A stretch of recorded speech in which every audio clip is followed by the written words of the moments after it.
Ang pagpapaasa sa isang tao ay parang pag-iiwan ng sugat. Mahirap maghilom at nag-iiwan ng peklat.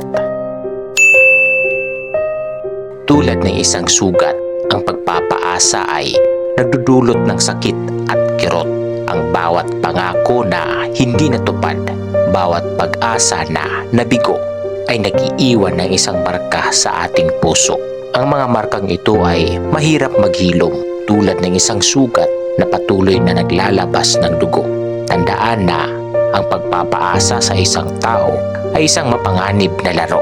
Maaaring magdulot ito ng matinding sakit. Kaya't mahalaga na maging maingat tayo sa ating mga binitawang pangako at maging matapat sana tayo.